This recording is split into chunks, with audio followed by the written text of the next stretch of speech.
요한계시록 18장 오늘 마지막 시간이 되겠습니다. 18장 5절로부터 있는 말씀을 제가 읽겠습니다. 그 죄는 하늘에 사무쳤으며 하나님은 그 불의한 일을 기억하신지라. 그가 준 그대로 그에게 주고 그 행위대로 갑절을 갚아주고 그의 섞은 잔에도 갑절이나 섞어 그에게 주라.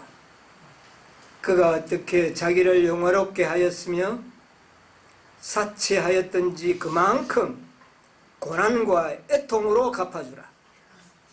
그가 마음에 말하기를 나는 묘황으로 안전자요 과부가 아니라 결단코 애통을 당하지 아니하리라 하니, 그러므로 하루 동안에 그 재앙들이 이르리니 곧 사망과 애통과 흉년이라.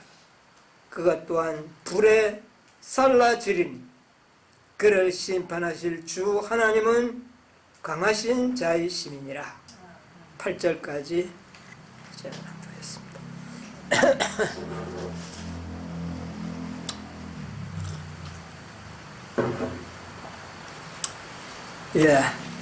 제가 계시록 18장을 오늘까지 10번째 시간을 쓰고 마치려고 합니다. 너무 많은 시간이 18장에 할애가 돼가지고 시간이 많이 보냈습니다. 그러나 매우 중요하고 또 이 18장의 기별이야말로 마지막 기별이기 때문에, 자비의 기별로서는 마지막 기별이에요. 18장 1절로 4절 이후에는 자비의 기별이라고는 없습니다. 모든 것이 하나님의 공의의 심판만이 나타나고 있고 새로운 세상을 묘사하고 있을 뿐입니다. 그래서 이 마지막 기별이기 때문에 좀 제가 안타까운 마음으로 많은 시간을 사용을 했었습니다. 그런데 이제 오늘은 이 18장의 자비의 기별이 아닌 5절로부터는 하나님의 공의의 심판을 기록한 계시의 말씀입니다. 참 그렇게 아름다운 메시지는 아니지만 하나님의 공의의 심판을 우리가 제대로 깨닫고 이해함으로 말미암아 우리가 얻을 유익이 뭔가, 가장 큰 많은 유익들이 있겠지만 가장 큰 것은 우리의 영적인 안목을 높이고 넓히고 깊이를 우리가 경험해서 하나님을 믿는 일에 온전하게, 정말 우리가 하나님의 그 모든 하시는 일에 1.1억이라도 의혹이 없도록 우리가 깨닫는 일은 매우 중요합니다. 그래서 이 구속의 경륜 중에 하나님의 심판에 관련된 이 모든 역사들은 정말 우리의 영적인 안목을 크게 높여줄 것입니다. 많은 그리스도인들이 여기에 대해서 무지한 가운데 있었어요. 또 상당히 무관심한 가운데 있습니다. 어디에만 집착하고 있어요.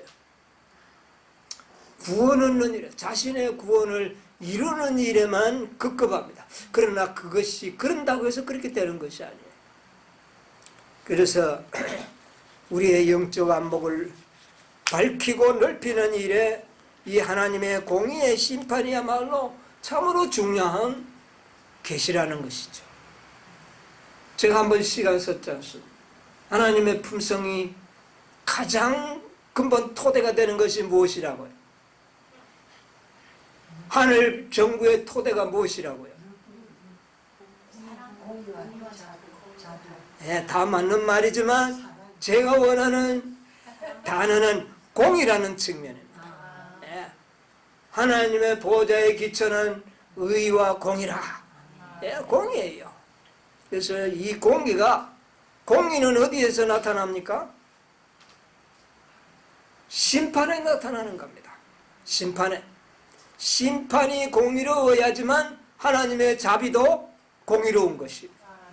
그렇기 때문에 이 하나님의 공의의 심판에 대해서 우리가 잘 이해하고 하나님의 공의로우심을 깨달아야 된다고 생각을 합니다. 이 계시록 18장은 사실은 14장 이후에 기별이 연속되는 거 아닙니까? 반복되는 기별이거든요. 그런데 그 중간에 14장과 18장 중간에 15장, 16장, 17장이 들어있었어요. 그 내용의 중심 계시는 뭡니까? 심판인데 7장이죠. 예. 7장에 대한 계시가 나타나고 있습니다. 자, 7장의 계시를 나타내기 직전에 어떤 기별을 우리에게 주셨는지 한번 보고 넘어가도록 하겠습니다. 계시록 15장 7절로 8절 한번 보겠습니다. 네 생물 중에 하나가 세세에 계신 하나님의 진노를 가득히 담은 금 대접 일곱을 그 일곱 천사에게 주니 하나님의 영광과 능력을 인하여 성전의 연기가 차게 되매 일곱 천사의 일곱 재앙이 마치기까지는 성전에 능히 들어갈 자가 없더라. 예, 여기에 이런 매우 생각할 말씀이 기록되어 있습니다. 자, 이 하나님의 진노를 담은 금대접 일곱을 일곱 천사에게 줄 때에 하나님의 영광과 능력이 성전에 연기가 가득 차가지고 어떻게 된다고요? 일곱 천사의 재앙이 마치기까지는 성전에 그 누구도 들어갈 수가 없다. 이것은 뭐를 의미하는 겁니까? 왜 이 말을 기록했을까요? 일곱 천사의 이 진노의 하나님의 포도주, 이것은 뭐가 마치고 난 직후에 내려집니까? 예, 대속죄, 또 중보가 끝나고, 그것을 한마디로 이야기하면 은혜의 시기가, 은혜의 문이 닫히고 난 다음에 즉시로 내리는 것이 이 7장의 금대접들입니다. 그리고 이 일곱 재앙이 부어지기까지는 아무도 성전에 들어간다. 이 성전이 왜 필요합니까? 성전은 뭐 때문에 필요했어요? 우리를 위하여 필요한 거 아닙니까? 그 속에서 우리의 죄가 용서되고 또 우리가 성화되고 우리가 영화롭게 되고 우리의 죄가 도말되고 이 모든 것이 어디에서 이루어지는 겁니까? 이 구속에 관련된 모든 사업은 성소에서 이루어지는 겁니다. 그 속에서 우리를 위하여 봉사하시는 분이 누구였습니까? 예수 그리스도. 그 성전의 안에서 우리를 위하여 그런 일을 행하셨습니다. 그런데 은혜의 시기가 끝나면 예수님도 물론 그 누구도 성소에 들어갈 자가, 이건 뭡니까? 이건 뭐를 의미하는 겁니까? 더 이상의 은혜도 없고 중보도 없고 하나님의 자비는 더 이상 없다는 것을 아주 확고하게 못을 박는 말씀입니다. 이 15장에서 금대접을 나눠주면서 이런 말씀입니다. 이제 이 일곱 재앙이 내리고부터는 더 이상의 자비와 하나님의 은총은 이 지상에 없다는 것. 이제는 뭐만 있다는 겁니까? 공의의 심판만 있을 것이다. 그 말입니다. 그래서 참 이것은 매우 중요합니다. 그런데 그 18장의 15장, 16장, 17장이 다 재앙으로 일관된 계시들입니다. 그런데 18장에 와서 7재앙까지 다 부어지고 난 다음에 계시가 뭡니까? 18장 계시인데, 그런데 18장 계시에 순서적으로 보면은 이게 맞지가 않죠. 무슨 17장 뭐 재앙이 끝나고 난 다음에 무슨 또 뭐 자비의 천사가 내려오는 이런 일이 맞지 않죠. 그럼 이것은 언제 해당되는 계시라는 겁니까? 바로 7재앙이 부어지기 직전에 이 땅에 보내지는 뭐다? 자비의 기별이다. 7재앙이 내리기 직전, 하나님의 심판이 내리기 직전에 이 땅에 보내는 하나님의 마지막 자비의 기별이다. 이것을 생각하자고 말이에요. 이제 더 이상의 뭐는 없다? 자비는 없다. 네.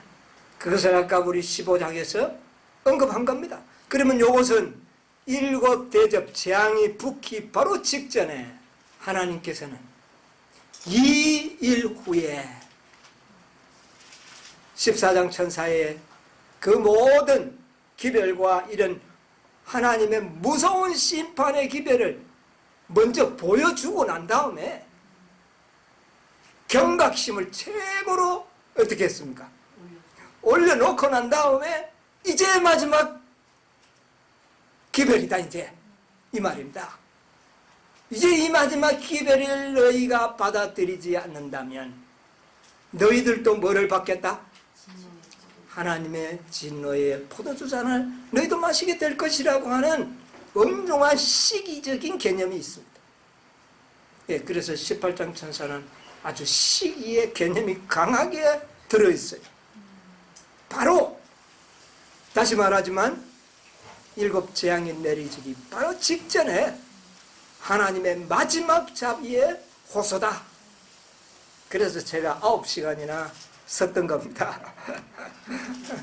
그 막간에 우리에게 뭐까지 우리가 받아야 합니까? 늦은 빛까지. 네. 우리의 죄가 완전히 도말되고 흠과 점이 없는 품성을 얻고 죄가 도말되고 그래서 늦은 빛을 받는 이런 영광스러운 위치까지 우리가 들어가도록 해야 된다는 겁니다. 아주 놀라운 일이죠. 예. 자, 그래서 이 예언이 이제 4절로 자비의 기별은 끝나고 이제 5절로부터 이제 하나님의 공의의 심판이 있는데, 자, 18장 천사의 기별과 마침과 동시에 이 땅에 거의 18장 천사의 마침과 동시에 일어나는 하나의 큰 사건이 이 땅에 일어나는데 그게 뭡니까? 7재앙 바로 전에 일렬법령. 일렬법령의 이 장면과 이 18장 천사의 마지막 장면은 거의 동시에 이게 이루어져 나가게 되는 겁니다.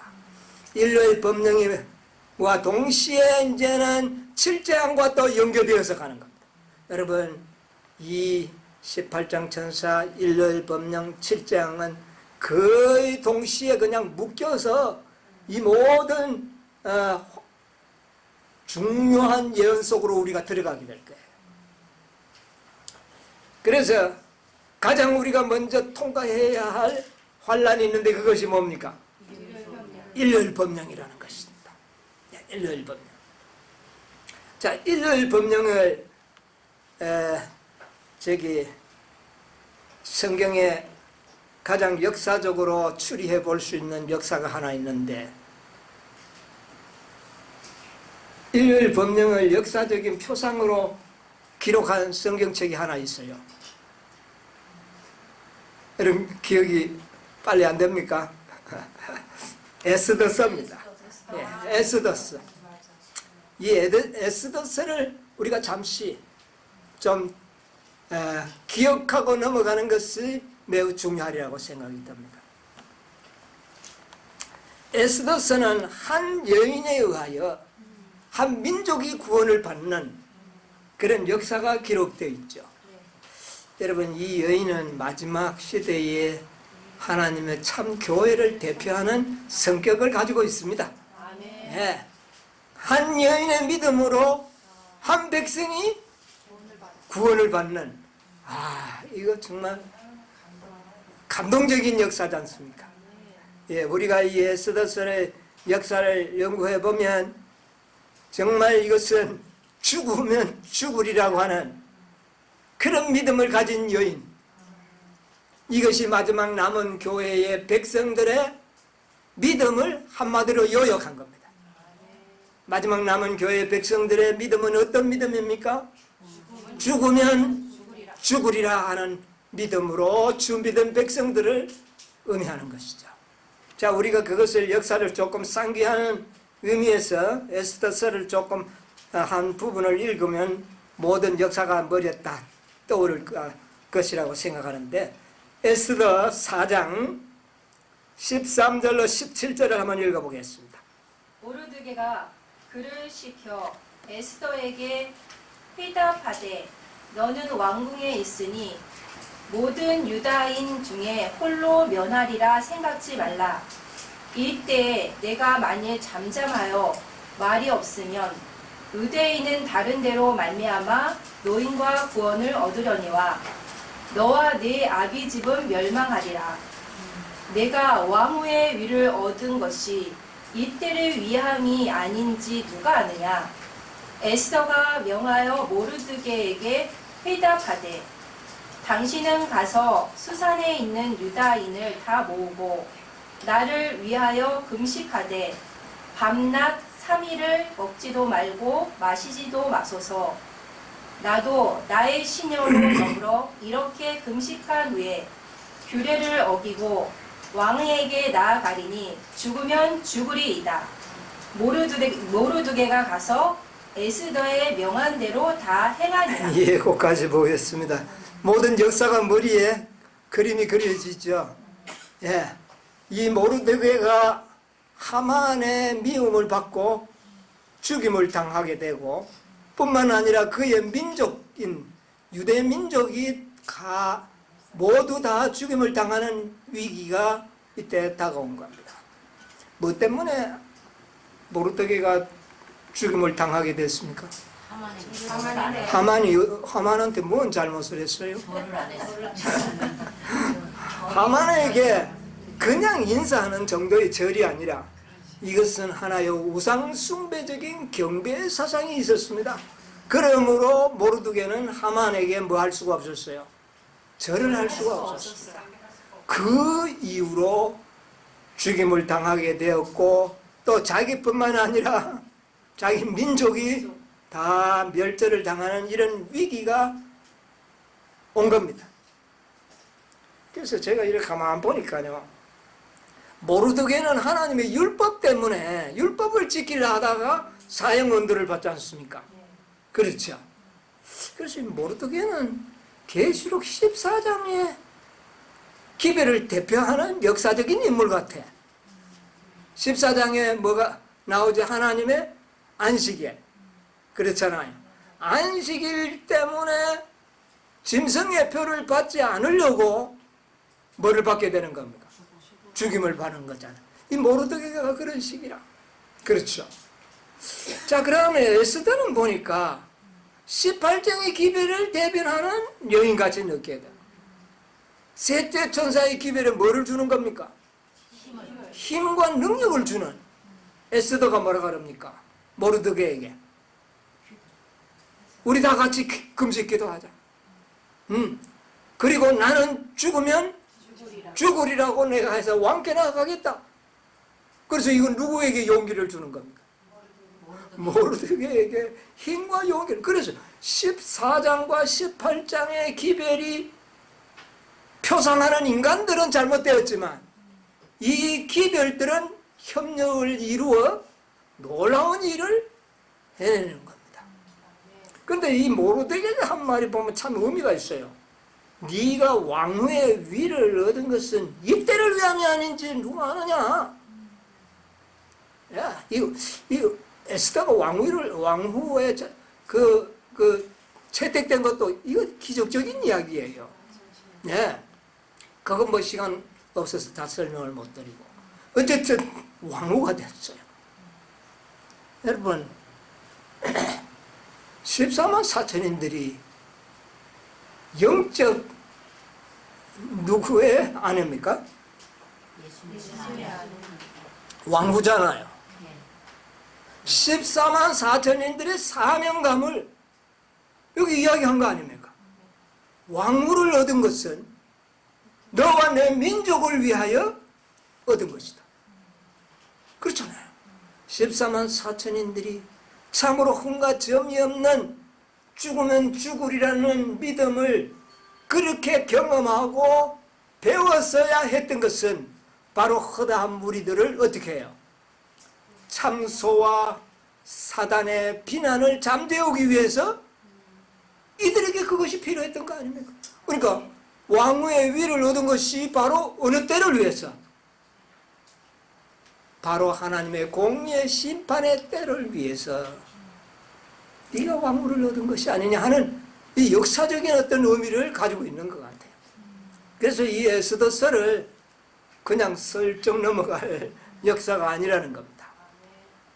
그래서 이 14장과 18장의 기별이 잘 조화를 이루어서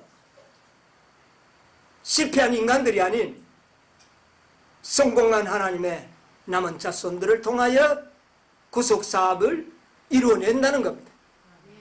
두 사람이 협력해서 이 일을 이루어냈잖아요. 예.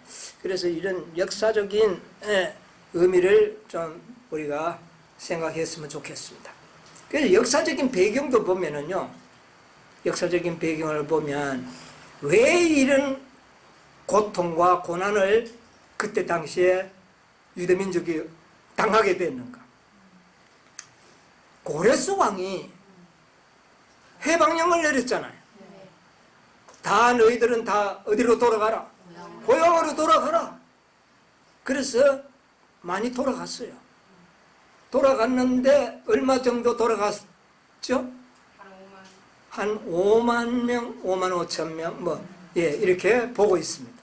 연애신에는 5만 5천 명, 이래 성경에도 그렇게 하고 있는데 1차 해방령에 고레스 칙령에 의해서 5만 명이 돌아가고 두 번째 다리오 칙령에 또 얼마나 돌아간지 아십니까? 그건 잘 기억이 잘 약 남자 2,000명. 그러면 남자는 가족이 딸렸다고 봤을 때 약 7, 8천 명.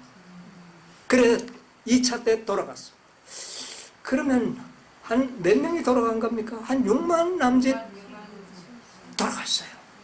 그 많은 유대인들이 돌아간 사람이 수요가 너무 적었다는 것을 우리가 발견하게 됩니다. 그리고 대다수는 어디에 있었어요? 바벨론에 그대로 정착해서 살고 있었습니다. 그런데 바로 이 에스더가 살던 아하수에로 왕은 2차 칙령을 내린 다리오 왕의 아들인지 손자인지 그래요. 아하수에로 왕이. 그리고 이 에스더의 아들뻘인 아닥사스다 왕이 3차 조서를 해요. 그러면 이 역사적인 사건은 언제 일어난 겁니까? 1차 조서, 2차 조서 이후에 중간에 이런 일이 일어난 겁니다. 이것은 하나님께서요, 이스라엘 백성들이 안 돌아가는 겁니다. 바벨론을 살라고 하는 거예요. 그래서 그들을 아주 혼쭐을 내서 하나님께서 계획하신 고토로 돌아가도록 그들에게 계획을 하신, 이것도 자비의 일이었어요. 이런 역사적인 일을 우리들에게는 매우 중요한 하나님의 계시를 보여주는 역사로 남겨놓은 것입니다. 자, 우리 선지자와 왕 598쪽을 한번 읽어보겠습니다.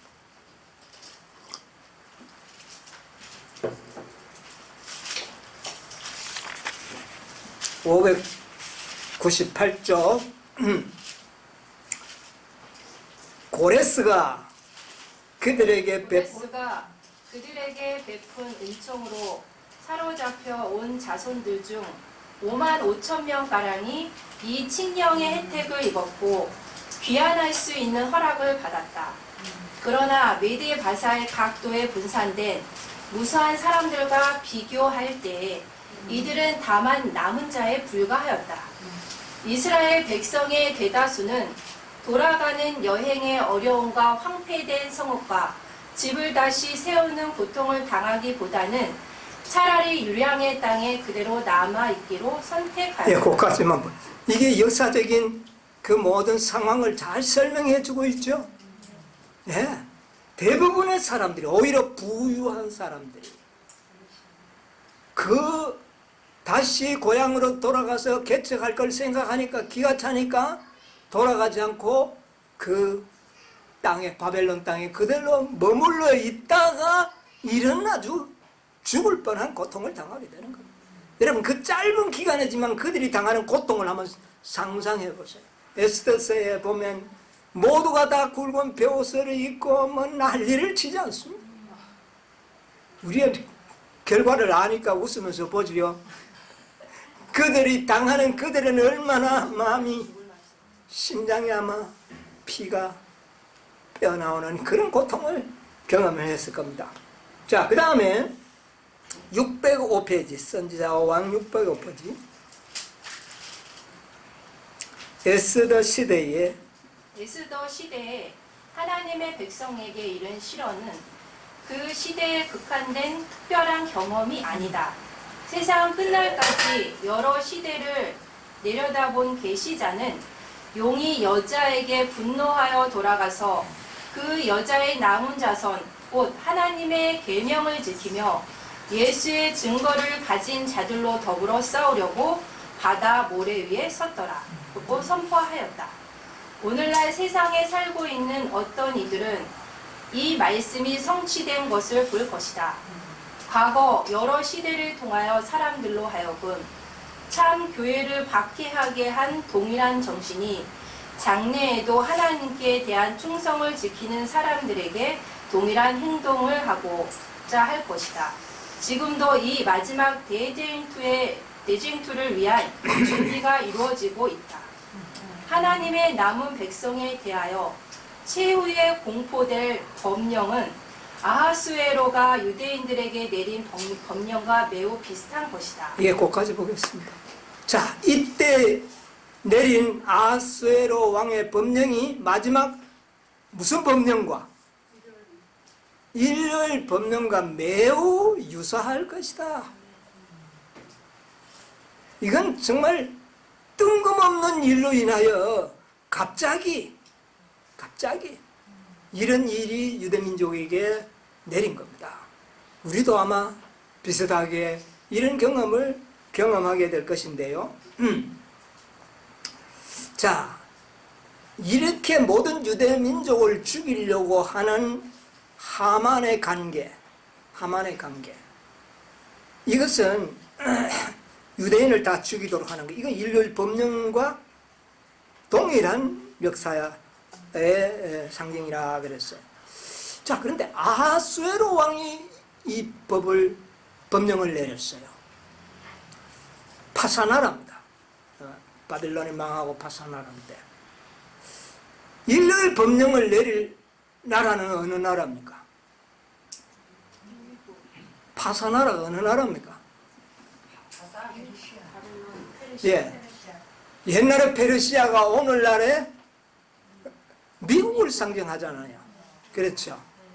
그래서 미국에서 일요일 법령을 내리는데, 아하수에로 왕은 부자다. 그러니까 옛날에 트럼프가 부자니까 트럼프 시대에 일요일 법령이 내릴 것이다. 그렇게 하는 분도 있었습니다. 근데 또 내년에 선거에 또 트럼프가 또 나온대요. 당선될 가능성이 상당히 높답니다. 그 말이 맞을런지 몰라요. 한번 또 두고 봅시다. 트럼프가 내릴 만한 위는 될 것 같아. 아주 그 사람도 뜬금없는 사람이에요. 아수에로 왕같이 아주 이상한 법을 만들 수 있는 위인입니다. 재미있는 위인이에요. 자, 이 아수에로 왕이 헬라 나라를 치러 갔다가 살살 국력을 헬라, 파사 다음에는 헬라 아닙니까? 그 나라를 치러 갔는데 전쟁에 패하고 말았습니다. 패하고 돌아와서 이 잔치를 배설한 겁니다. 전쟁에 지고 왔어. 그래서 우리는 아직도 굉장히 강한 나라다, 부강한 나라다라는 것을 자랑하기 위하여 6개월 동안의 잔치를 배설합니다. 그리고 전쟁에 패하고 나니까 백성들이나 장관들의 마음이 매우 심통하지 않겠습니까? 그래서 그들을 위로도 할 겸 스트레스도 풀 겸 잔치를 베풀었는데 그 잔치 속에서 법령이 내립니다. 그 잔치 속에서 법령이 내려져요. 저는 그래서 그 파사나라의 그때 상황이 오늘날 미국의 상황과 거의 비슷해요. 미국이 말입니다. 살살 국력을 키워오르는 나라. 오늘날 이 중국 같은 나라들, 미국과 맞짱뜨려 그러지 않습니까? 얼마 전까지. 그래서 미국이 무역 전쟁을 일으켰죠. 아주 무역 경제 봉쇄령을 내려가지고 하는데 이게 여의치가 않아요. 호락호락하게 그게 그 나라를 이길 전쟁이 아니라 이 무역 전쟁이요. 미국 국력이 많이 어떻게 됐어요? 그 나라를 경제 봉쇄령을 내리다 보니까 미국 자체가 자신들이 어떻게 됩니까? 많은 어려움이 왔어요. 자, 그런데 미국이 그걸 우리가 힘든다 이렇게 할 수 있을까요? 그런데 그 일 있고부터 미국은 허세를 떠버립니다. 돈을 막 찍어냈는지 어떻게 되었는지 돈이 흥청망청 미국에 돌아갑니다. 실업자들에게 CCI 나가서 그 시급받고 일하는 것보다 더 많은 실업수당들도 계속 베풀어줘. 허세를 굉장히 부르게 했어요. 그러나 사실 실제적인 내막을 들어보면 속빈 강정일 수도 있다고 세상에 많은 사람들은 이야기하고 있습니다. 국제정세가 어떻습니까? 미국은 전쟁을 통하여 많은 국력을 낭비했습니다. 이라크와 전쟁, 아프가니스탄과 전쟁, 뭐 이런 전쟁을. 그런데 이 중국하고 또 문제가 생기고 러시아하고 문제가 생기고 이런 전쟁을 통해서 승리가 오지 않았어요. 아직 승리를 못했습니다. 이런 가운데서 미국의 국고가 많이 지금 허술합니다. 옛날엔 누구처럼 파사나라가 그랬다고 말입니다. 전쟁을 하러 가는데 승리를 하면 전리품을 많이 가져오니까 만회를 할 수 있는데 지고 돌아오면은 엄청난 재정이 손실을 당하는 겁니다. 아무리 부강한 나라도 흔들흔들 하는 거예요. 그런데 하만이 어떤 계획을 부립니까? 재정. 네, 경제적인 문제를 이야기하는 겁니다. 자, 한번 볼까요? 에스더 3장 8절로 10절을 한번 읽어보겠습니다.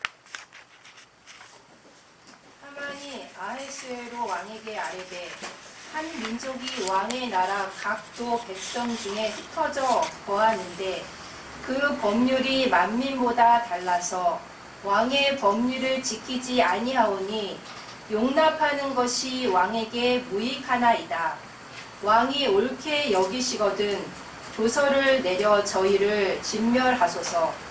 내가 은 1만 달란트를 왕의 일을 맡은 자의 손에 붙여 왕의 부고에 드리리이다. 예. 자, 그래서 10절에 보니까 왕이 반지를 빼가지고 누구한테 줍니까? 하만에게 줍니다. 자, 이게 뭔 말이냐면은 파사나라에는 많은 소수민족이 같이 살고 있었어요. 왜? 많은 나라를 정복했기 때문에. 그러므로 이 소수민족이 다 각자의 특색을 가지고 있어요. 그런데 이 하만이 뭐라 그러냐면은 특별히 이 족속은 왕의 법률을 잘 따르지 않는 특이한 민족인데 나나봐야 왕에게 요것만큼도 덕이 되지 않는다. 그러니 이 민족을 아주 무익한 것이니까 이 민족은 없애버립시다. 없애버리면 내가 은 얼마를요? 1만 달란트를 왕의 국고에 내가 넣어드리겠습니다. 그러니까 이 아수르의 왕이 크게 생각도 안 해봅니다. 왜? 지금 국고가 어떻게 했습니까? 텅 비어 있는데 은 1만 달러가 얼마나 그때 당시에 큰지 아마 한 나라의 국고에 상당한 영향을 미칠 금액이라는 것을 우리는 이해할 수가 뭐 몇 번 주고 그거 왕이 마음이 흔들리지 않아요. 그러니까 생각도 해보기 전에 인장을 빼가 하만에게 주고 네 마음대로 하라. 그래서 유대민족이 멸망이 당하게 되는 겁니다. 일요일 법령이 경제적인 문제와 무관하지 않을 것이라는 겁니다. 미국이 종교 자유의 나라요 청교도가 세운 미국이 이런 법령을 내릴 때 함부로 그렇게 내리는 게 아닙니다. 그런데 국권은 비었죠. 경제적인 어마어마한 유익을 제공하면서 아주 작은 무리들이 있어. 아주 적은 무리야. 나나 봐야 있으나마나한 족속이야. 이들을 없애버리자. 그러면 우리가 미국 국고에 1만 달란트의 은을 넣어주겠다. 이렇게 제안하는 무리가 있을 것이라. 세상의 모든 경제를 주무르고 있는 법안권과 개신교도들이 그와 같은 그 얘기를 만들어낼 겁니다. 예, 개신교 단체와 법안권들. 그래서 만약에 법안권이나 개신교의 지지가 없다면 미국은 파산이 될 가능성이 많습니다. 그런데 미국의 경제가 파산이 되지 않고 흥청망청 할 수 있도록 뒤를 대주는 세력이, 하만의 세력이 있다는 겁니다. 그런데 무슨 조건으로? 한민족을 어떻게 해요? 없애버리는데 미국이 동의해주면, 그래서 미국이 일요일 법령을 내리게 될 것이다. 뭐 상세한 내용이 그때와 동일한 것은 아니겠지만 이와 같은 패턴이 마지막에도 이루어질 것이다. 선지자는 이미 이야기를 한 겁니다. 의미가 있지 않습니까? 예, 우리가 여기에서 결과적으로 이런 여러 가지 일들을 보게 되는 겁니다. 이 일이 곧 일어나는데 이 일이 일어나기 전에 계시록 18장의 자비의 기별이 전파된 겁니다. 이제 뭐가 내릴까요? 일요일 법령이 곧 내릴 겁니다. 18장 천사의 기별이 이렇게 소상하게 우리에게 밝혀졌다는 것은 일요일 법령이 이제 곧 내릴 것이라고 하는 것을 암시하는 충분한 증거이기도 하는 것입니다. 자, 이제 이렇게 되면 일요일 법령이 내리면 모든 일은 순식간에 모든 것이 이루어질 겁니다. 네. 하나님의 백성도 준비되고 악한 자도 준비가 되고 모든 것이 다 일어나고 이제 역사가 역전될 기회만, 역사만 남아있는 겁니다. 역전될 것입니다. 아멘. 예. 14만 4천인들을 다 죽일. 14만 4천 그 있으나 없으나 한 인구 아닙니까? 그거 뭐 무슨 없다고 해서 손해될 거 없잖아요. 사단이 그렇게 제의했고 그렇게 하게 될 것입니다. 자, 이렇게 해서 일요일 법령이 내리면 이 지상의 제약의 자는 사는 것입니다. 예. 그래서 그것을 나타내는 절이 계시록 18장 5절입니다. 뭡니까? 그 죄는 하늘에 사무쳤으며 하나님은 그의 불의한 일을 기억하신지라. 일요일 법령을 내리면 그 죄는 이제는 바벨론의 죄는 뭐가 찼다? 잔이 찼다. 이제 하나님께서는 그동안 그들이 해온 모든 죄를 다 어떻게 한다? 기억하신다.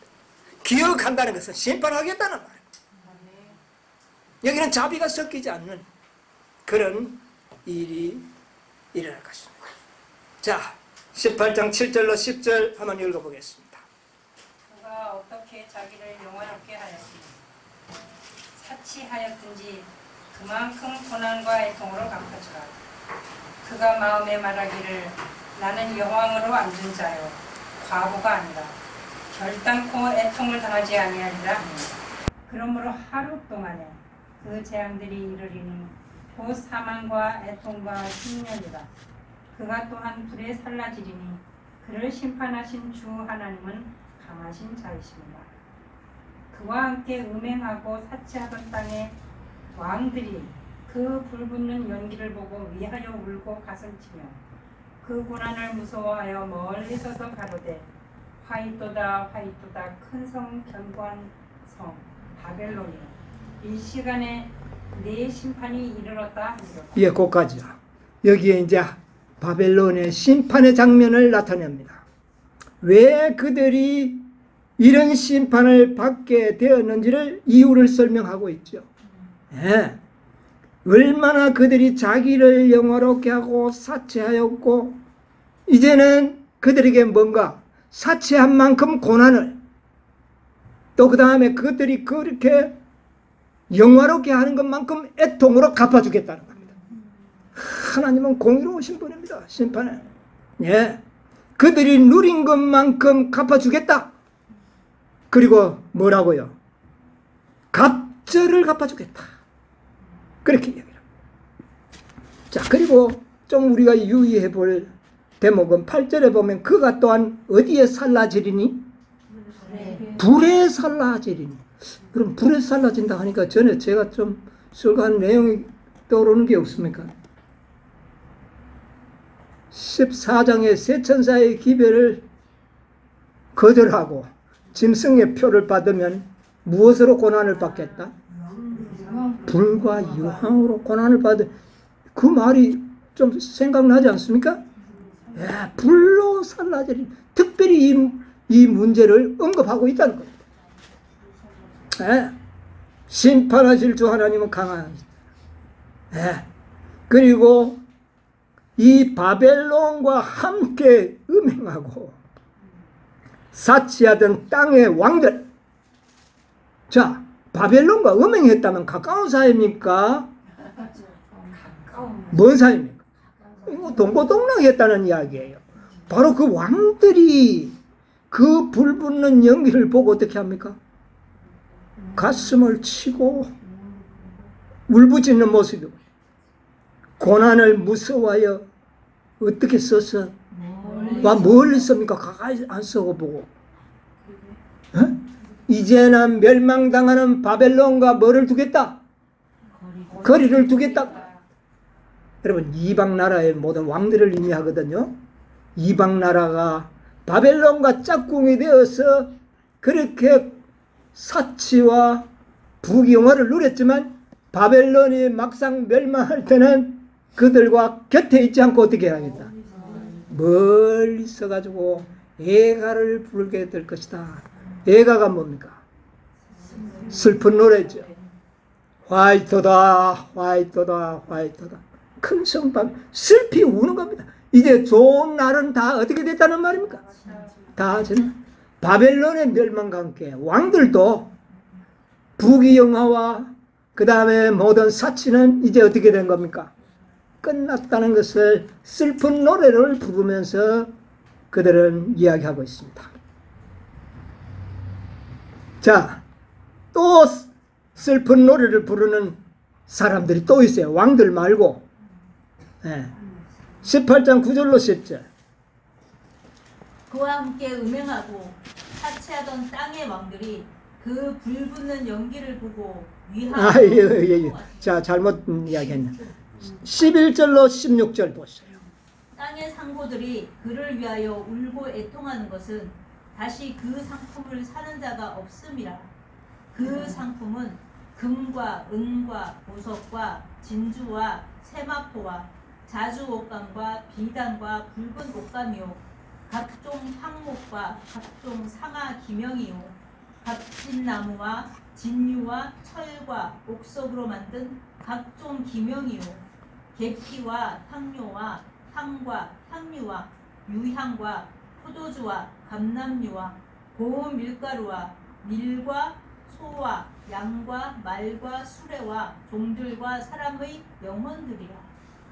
바벨론아, 내 영혼의 탐하던 과실이 내게서 떠났으며 맛있는 것들과 빛난 것들이 다 없어졌으니 사람들이 결코 이것들을 다시 보지 못하리로다.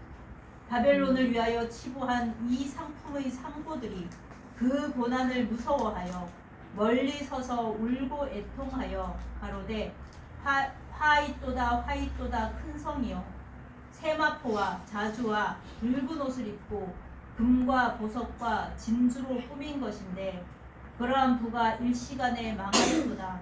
예, 그까지 보겠습니다. 여기에 또 슬픈 애가를 부르는 누가 나옵니까? 땅의 상고들. 이 상고들이라는 것은 이 세상의 말입니다.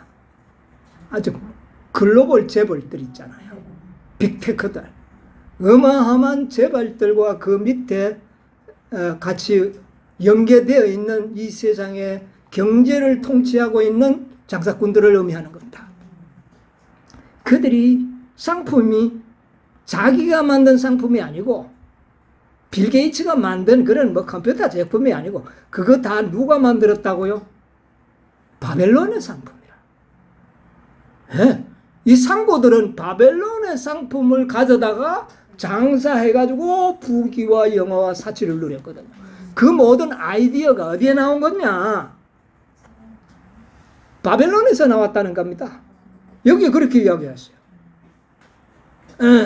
다시 그 상품을 사는 자가 없다 그러는데 그 상품은 바벨론의 상품이에요.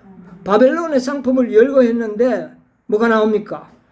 금, 은, 보석, 진주, 세마포, 자주옥감, 비단, 이 세상에 일상 필수품, 식용용품까지 다 누가 파는 상품이었다고요? 바벨론이 파는 상품이었다. 근데 그 상품 중에 뭐도 포함되더라? 사람들의 영혼도 판매, 하나의 장사의 수단이 되었다. 여러분, 이 세상의 모든 악이 어디에서 만들어져 나왔다는 겁니까? 바벨론. 이 세상을 통치하고 치리했던 실제적인 힘과 권세는 어디에 있었다는 겁니까? 법안권에 있었다는 겁니다. 네. 우리는 뭐 미국이 가지고 있고 뭐 가지고 그들은 장사한 거지. 그 모든 계획과 아이디어와 정책은 다 어디에서 나왔다? 바벨론에서. 바벨론에서 나온 정책은 누구에게 나온 정책이에요? 사단에게 나온. 그래서 바벨론은 사단의 뭐다? 대리자다. 그런데 그 상품 중에 사람들의 뭐도요? 얼마나 많은 사람들의 영혼이 멸망으로 이 바벨론의 관계에 의하여 멸망당했는가를 우리가 생각해 봐야 되는 겁니다. 그러므로 그들에게 베푼 하나님의 공의의 심판이 적어서는 안 된다는 겁니다. 이 바벨론의 심판을 보면 너무 이야 이거 참 이거 뭐 불 붙는 유황불에 들어가고 이거 너무 하나님 너무한 거 아닌가? 혹시 우리가 그렇게 생각이 들는지 모르는데 이 바벨론의 상품들을 잘 생각해 보세요. 이 상품들을 생각해 보면 하나님의 심판이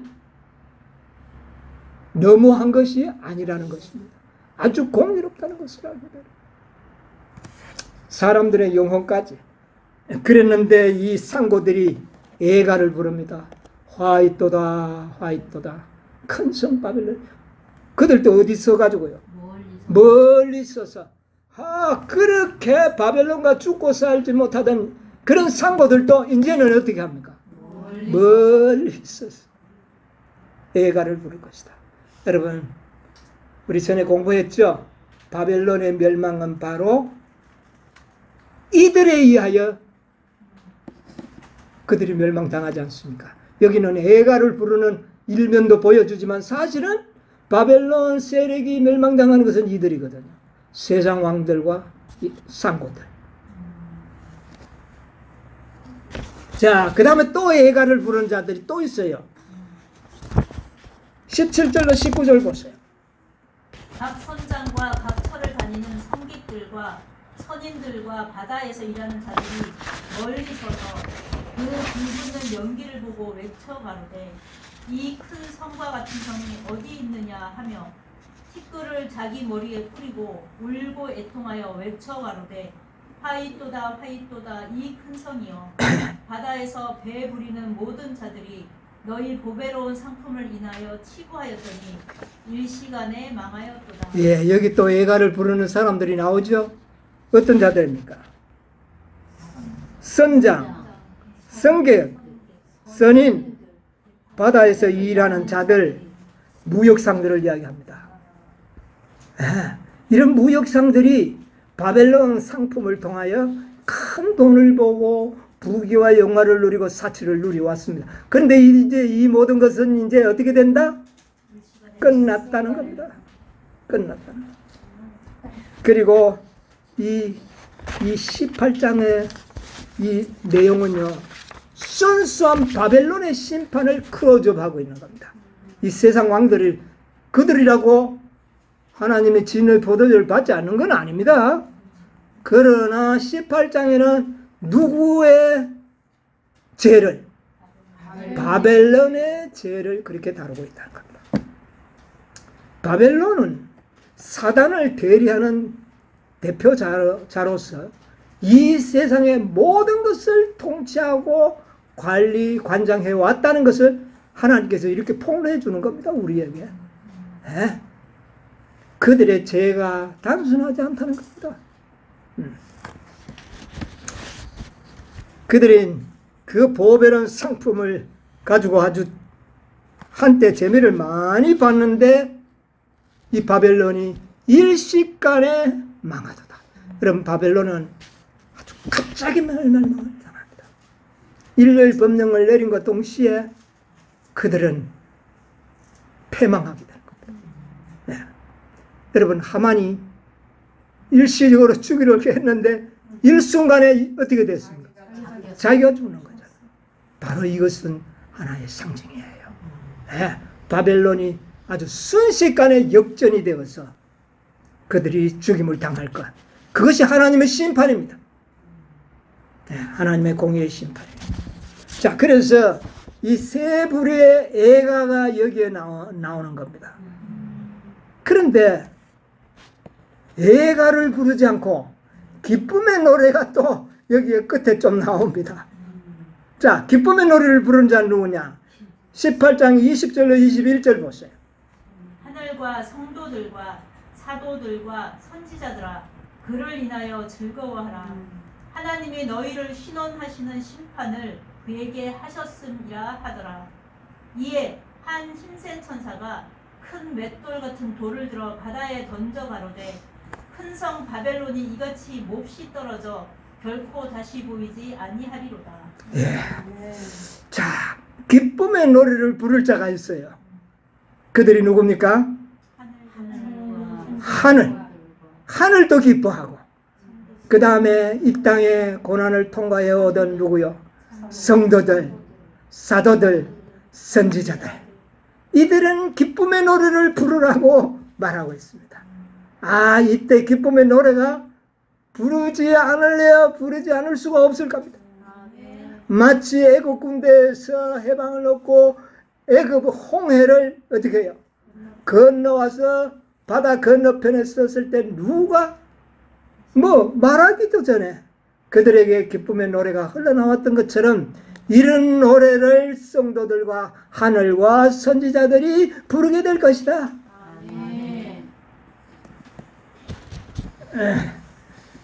그래서 이 18장에는 자비의 복음이 끝남과 동시에 엄중한 하나님의 심판이 이렇게 기록되어 있고 이 세상의 모든 사람들은 다 슬픔의 애가를 부르게 될 것을 이야기하는 겁니다.